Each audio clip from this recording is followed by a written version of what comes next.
Are you struggling to accept the differences between you and your spouse? Listen, I get it. When you fell in love many years ago, those things that drew you together often becomes the things that pull you apart.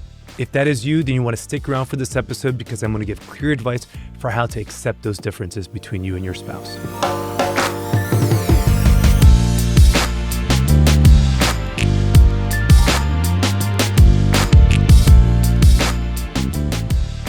Hey everybody, welcome to the Always So podcast. My name is Dr. Mario Sacasa. I'm a licensed marriage and family therapist. I've been a therapist for 20 years and have been leading marriage retreats for close to 15 years. Recently, I was leading a marriage retreat in southern Louisiana, and the retreat center was situated within a larger property that a monastic community owned. And at one part of the retreat, we went from the retreat center where we had our conferences and where people slept and ate, and we were making our way over to the Abbey to join the monks for prayer. And as we were walking from the retreat center to the Abbey, there was a couple that I was walking with, and the wife pulls me aside and says, "Hey, Dr. Mario, of all the things that you know about marriage, what's the number one best advice that you can give?" And oh my goodness, like this comment just threw me off. And I was trying to go through the Rolodex in my mind of all the things that I know. I mean, like I said, I've been doing this stuff for a long time. And without giving it too much thought, the words that came out of my mouth rather were that my wife is a different person than me. That's it. That's the best advice that I can give you, is that your wife, your husband is in fact a different person than you. Now that might sound obvious, or that might sound rather stupid, I guess, for lack of a better way of saying it. But the truth is, we forget often that our spouses are in fact different people. And so much of the arguments that we encounter in our relationships is because of the expectations that we place on our spouse to be more like me. If you would only do that thing the way that I do it, if you would only see this problem the way that I see this problem, if you would only, etc., etc., etc., do things, see things, whatever it is, be more like me. And the reality is that that's not marriage. We often get into disagreements because of our perspective bucking up against our spouse's perspective. Well, what if we could actually just take a step back and recognize and see that those differences don't have to be combative. They don't have to be friction, but rather they can be ways of being able to work together as a team to overcome a particular problem. So let me share a story here. When my wife and I were first married, we did all the things that newlywed couples do. We want to spend every minute together. And you're like, oh, I just want to snuggle. I want to do everything together. In our first 2 weeks of marriage, I remember my wife, she wanted to lay on me and rest on me. And I'm a mover, okay? So I'm the type of guy that even during at night, I'm a mover and a shaker, literally. So my wife sleeps on her side of the bed, and she's able to just get up, pull the covers aside as if nothing ever happened. But me, I don't know what's going on in the middle of the night. I don't know who I'm fighting or what tug of war is going on. When I wake up, it often looks like World War III is going on. I remember when I was a kid, I woke up on the other side of the bed. You ever done that? Well, that's a weird sensation when you wake up on the other side and you're looking at where your feet were supposed to be, and you're like, what's going on here? Anyways, I digress. The point is that I'm a mover. And so when we first got married, my wife wanted to lay on me. And this was really sweet for like the first week until I realized I wasn't getting any sleep whatsoever. So I turned to Kristen and I said, honey, I appreciate what you want to do here, but I can't get any sleep. So I need you please to take a step and to get on your side of the bed. And so what we figured out with a compromise was that she would lay on her side of the bed, and then I would big spoon her. And then when I was ready to move, I'd let go, disengage, and do what I needed to do to fall back asleep. Now, I don't know about you, but like for me, I have a little bit of an algorithm. I'm on one side, I'm on the other side, I'm on my stomach, and then I'm out. Like that's the way it works for me.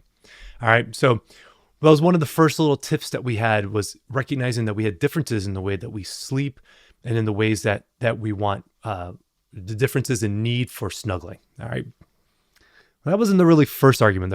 Our real argument that we had was, again, in this phase where you're newlyweds and you're spending every minute together, you're doing everything that you want together. We thought that it'd be cute if we just folded laundry together. And so one Sunday afternoon, a month or so into our marriage, Kristen and I were taking the clothes and taking them out of the laundry and putting it on the coffee table and sitting on the couch next to each other and just admiring each other's goodness and taking your shirts. And here I'm taking my shirt out and I'm folding it in thirds and putting it down on the table. The way it's supposed to be done. You go to any Gap, you go to any department store, you go to Old Navy, Pick whatever store you want to go to, and you're going to see that the t-shirts are folded in thirds, perfectly put onto the table or whatever the display case is for the t-shirt. Kristen is looking at me, and she's taking my t-shirt out, and she holds it up, and then she folds the t-shirt in half and folds it in half again. And I look at her and I say, well, what are you doing? What's going on? And she's like, nothing. Take my shirt, fold it in half, put it down. I said, no, what are you doing to my shirt? And she looks at me and says, I'm just folding it. Again, taking shirt, folding it in half, putting it down. And I look at her and I said, I mean, I know you think you're folding my shirt, but you're not. When I'm telling, like, you're messing it up. Stop. Please, just stop. She's like, why? What's wrong with the way I fold my shirts? I said, like, everything is wrong with the way you fold on my shirt. You're messing it up. You're putting a crease down the middle. The graphics all messed up. The collar's going to be messed up. You can't do that. Fold it in thirds, please. Look, that's the way everybody does it that knows how to do this right. Bam, the judgment, right? There it is. I loved it on her. At which point she goes, well, if you don't like the way that I fold your shirts, you go ahead and do them yourself. I said, deal. I'll make that deal. So for the first couple years of our relationship, what we were able to do was I folded clothes on Sunday. She'd take the dirty clothes, put it into the washer, throw it into the dryer, take the dry clothes, dump it onto the coffee table, and I'd sit and watch Sunday football and fold clothes. No problem. Easy to do. Football's a great sport that you can fold clothes with. Enough breaks within the action that you can kind of sit there, fold a little bit during timeouts, go run, put the things up where they needed to be. All right, story's getting a little long. The point is that during these first few years, this was an area of real tension. And we were able to find some area of agreement as we got older. Now where we're at is that honestly, our lives are just super busy. And so I've been able to lower my expectations of what I think I needed. And I've been able to celebrate and recognize that she might not fold laundry the exact same way that I want, or it may not be exactly the way that I learned how to fold laundry, but I'm just grateful that she's actually, in fact, doing the laundry and still maintaining some cleanliness within the house. Now, why do I share this silly story? Well, because I get it. Listen, in marriages, it's often the little things like this that lead to the largest disagreements. How do we squeeze the toothpaste? It's from the back, just in case anybody's wondering. Which way does the toilet paper roll go? It goes over. All right. Just let's be clear about all of us. But I know that these little things often end up leading to major arguments within relationships, because it's not just about the toothpaste or the toilet paper or the laundry. It becomes a feeling that our spouse is just a different person. And we get sometimes frustrated and exhausted by the differences that are there. My encouragement to you and what I'm articulate in this episode is that doesn't have to be the case.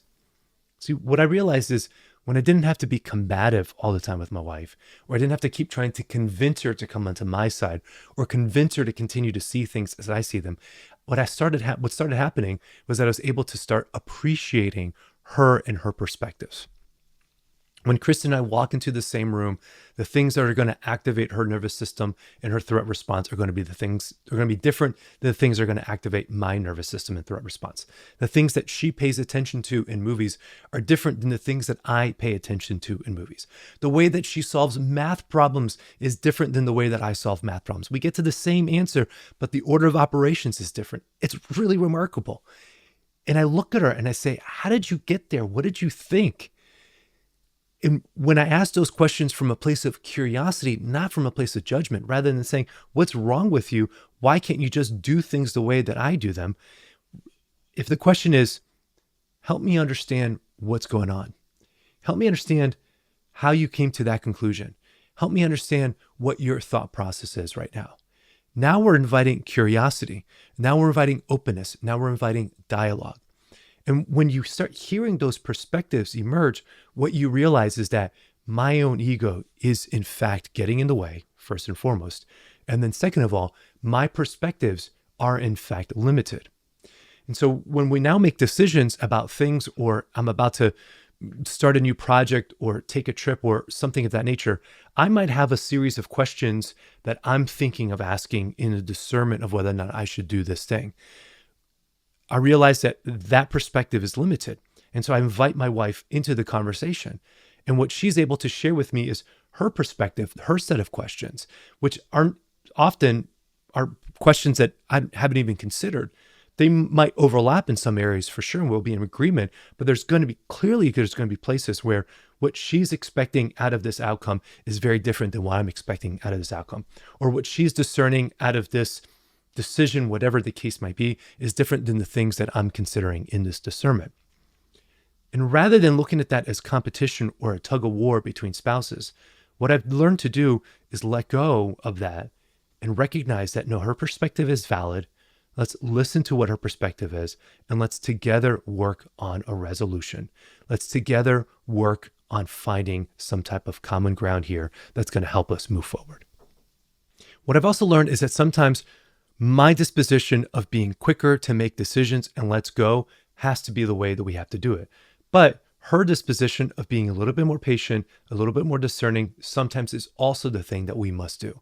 And over marriage, what you start to learn is when each other's decision-making capacities and limitations are, which one needs to start taking the lead when. And that's an important skill because it makes you feel like you're doing this together.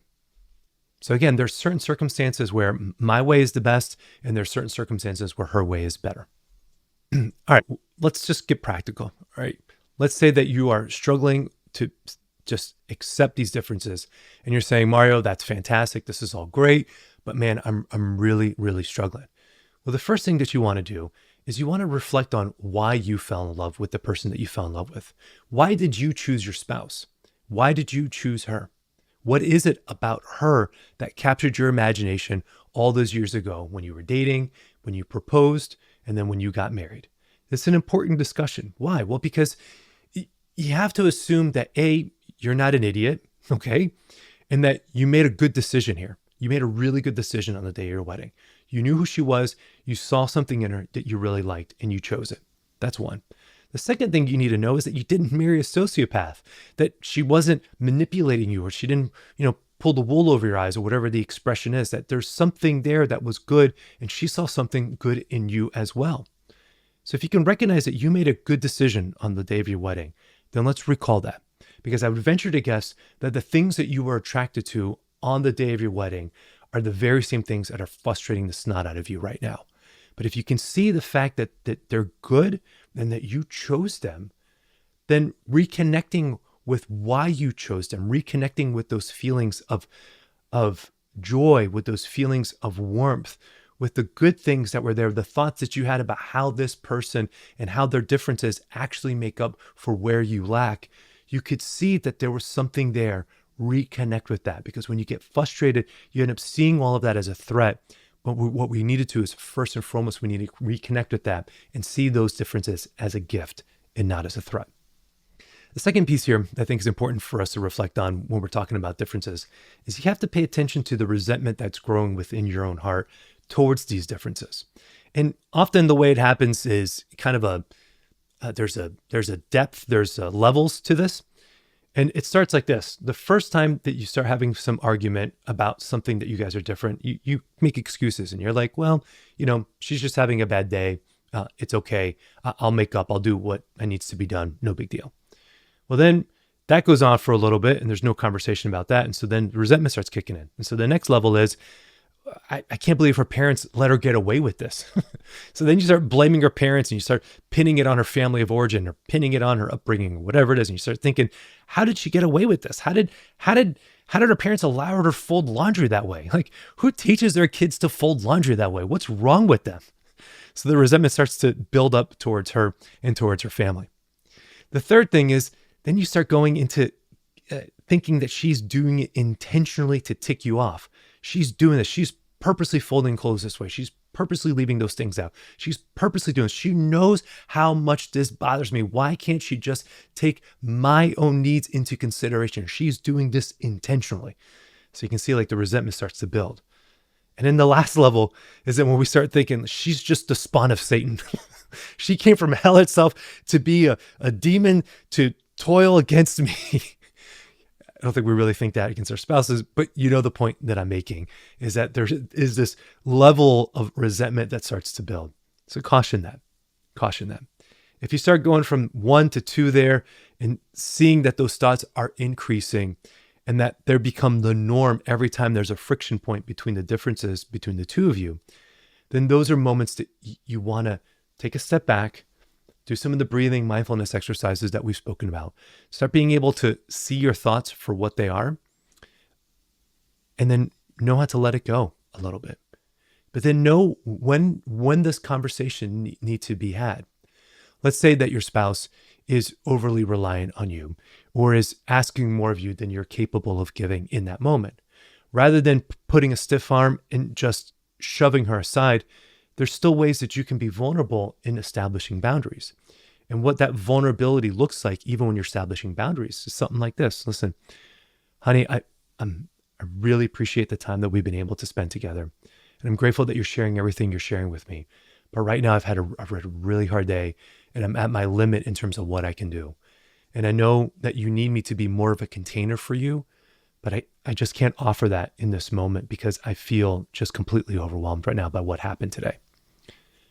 And so if we can just put a pause on this conversation, I promise we'll get back to it a little bit later.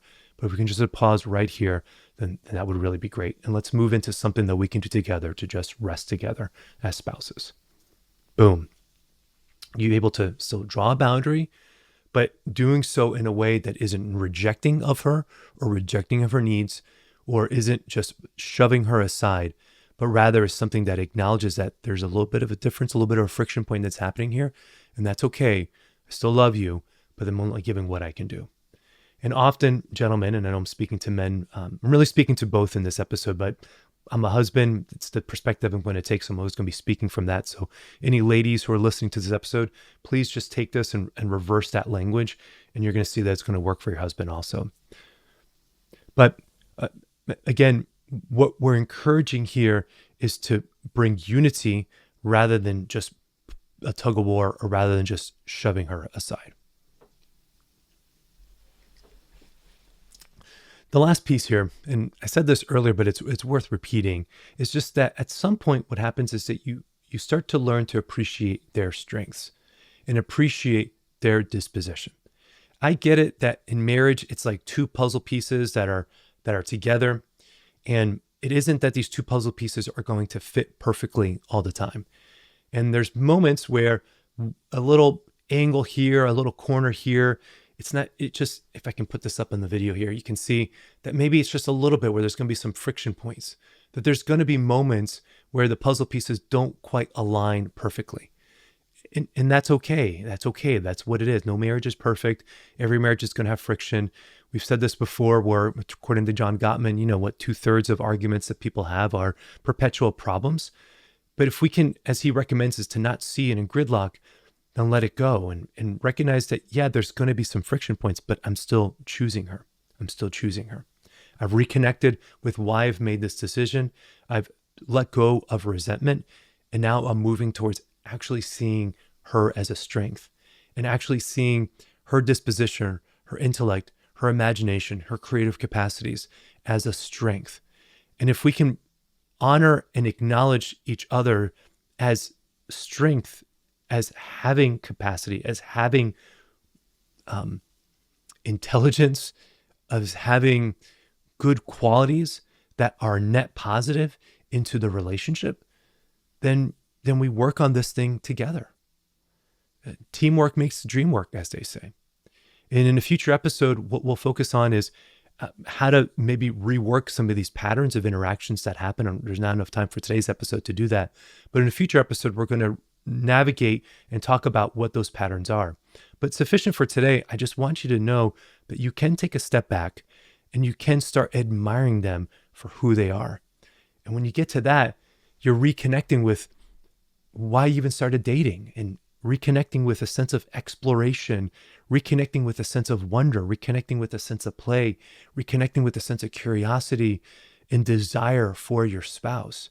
So let go just a little bit. Let go and learn to appreciate who they are as God created them to be. Well, dear listeners, that does it for today's episode. I appreciate you guys hanging with me all the way till the end. A couple comments that I want to make here about the podcast as we're moving forward, and some just asks that I have of you. First, as I've looked at the last 6 years of podcasting, and particularly the last couple years, and I've seen which episodes have performed the best. I've noticed related to marriage, related to sex, related to dating are the ones that are performing better. So what's going to happen with this show is we're going to start coalescing around these ideas. I'm a marriage therapist. I'm a relationship expert. It's the things that I know, and I have a lot of content that I want to be able to offer. And so a lot of these individual episodes and even the interviews are going to start focusing around that. So we're going to cover dating thoroughly. We're going to cover marriage thoroughly. We're going to cover sex and marriage thoroughly. But I still want to leave room for the themes of hope that have driven this show, the themes of discouragement, of how to be able to find peace more general in life, how to be able to overcome obstacles. Those themes aren't going to disappear either. So this is going to be the three kind of tent poles that are going to anchor this show moving forward. Dating, marriage, and hope. Dating, marriage, and hope. And so stay with me because these are going to be the themes that we're going to expand upon. One call to action that I have for all of you right now, whether you're listening to this on a podcast, audio through Spotify or Apple or Google, or whether you're watching this on YouTube, I'm asking please to, however you're finding the show, if you can, to please subscribe to my YouTube channel. I launched the YouTube channel a few months ago, and I'm currently sitting at like 68 subscribers, which I'm excited that there's even that many people who are giving me their time and attention. And I'm grateful for that. But I need to get that subscriber number up to about 500 or so, because when I can get to 500 is when I can start doing live events and being able to create some revenue off the YouTube channel directly.